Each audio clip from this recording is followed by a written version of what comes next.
Pilkada DKI Jakarta semakin dekat, para calon gubernur dan wakil gubernur sudah mulai bersosialisasi ke warga Jakarta. Segudang janji disampaikan untuk bisa meraih simpati. Namun siapapun yang akan terpilih nanti, mereka akan menghadapi tugas berat. Salah satunya adalah masih banyaknya permukiman kumuh dan masih tingginya angka kemiskinan.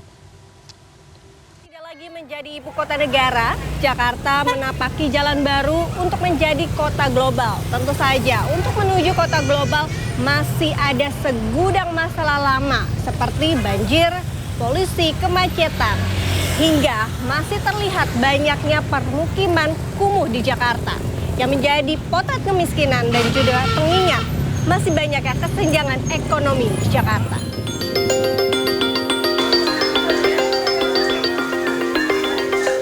Fitri adalah potret kemiskinan di Jakarta. Sudah 10 tahun ini ia tinggal di Jatibunder, Tanah Abang, Jakarta Pusat dengan kondisi yang seadanya. Ibu 3 anak ini tinggal di rumah yang minim pencahayaan, bahkan tak memiliki kamar yang layak. Fitri memiliki 2 anak balita dan 1 orang yang sudah menempuh sekolah dasar. Tinggal di bantaran kali, Jatibunder yang banyak sampah menjadi pilihannya. Meski untuk itu, ia khawatir anaknya sakit akibat lingkungan yang kotor. Suami Fitri sehari-hari adalah kuli panggul. Upahnya hanya Rp90.000 per hari. Penghasilan itu hanya cukup untuk makan dan beli susu anak. Meski hidup pas-pasan, Fitri dan keluarga harus bertahan. Bau sampah adalah makanannya sehari-hari. Meski sadar tempat tinggalnya tidak sehat, Fitri tak punya pilihan. Anak berapa? Anak saya 3. Ya, rumah tangga saya sih emang penghasilannya nggak cukup banget, pas-pasan.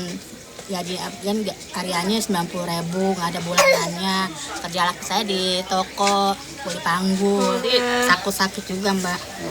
Banyak nyamuk sebabnya mbak. Terus saya kan jarang dibersihin gitu, jadinya gitu, jarang hujan juga gitu doang mbak. Sedih nggak sih mbak kalau ngeliat kondisi kayak gini sebenarnya? Ya sebenarnya sih sedih juga. Ketua RW 09 Jatibunder, Abdullah Mardani mengatakan, RW yang ditempati Fitri dan keluarganya didominasi oleh warga miskin. Ada sekitar 1.500 kepala keluarga yang tinggal di sini. Mereka tinggal berdesakan karena sempitnya lahan. Profesi warga umumnya adalah buruh panggul dan pedagang. Mereka hidup berbaur dengan debu kendaraan membuat kawasan itu jauh dari kata layak. Padahal, di sekeliling kawasan ini berjajar gedung pencakar langit sebagai simbol hidup modern yang sejahtera.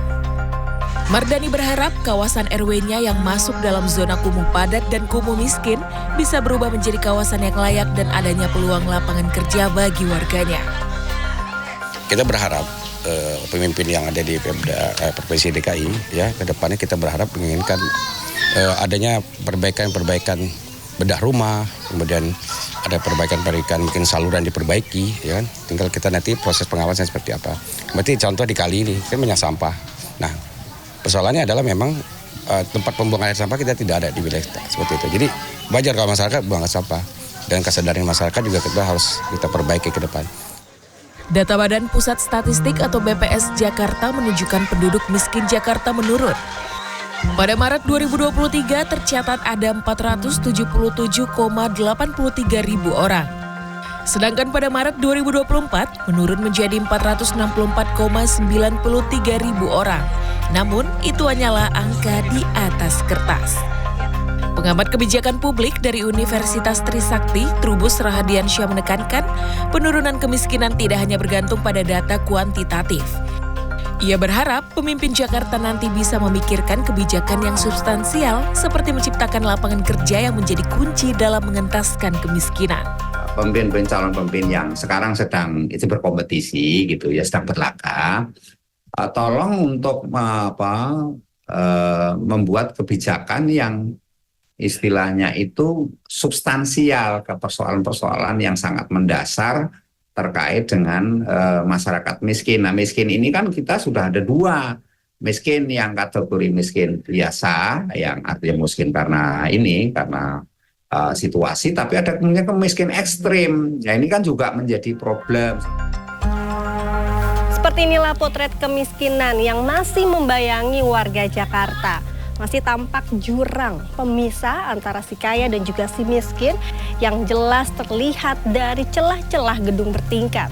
Tentunya ini menjadi PR dan juga tantangan bagi siapa saja pemimpin Jakarta untuk bisa memberikan bukan hanya janji tapi bukti untuk mengetaskan kemiskinan. Nova Nayantaka, Wahyu Ramadan, Jakarta.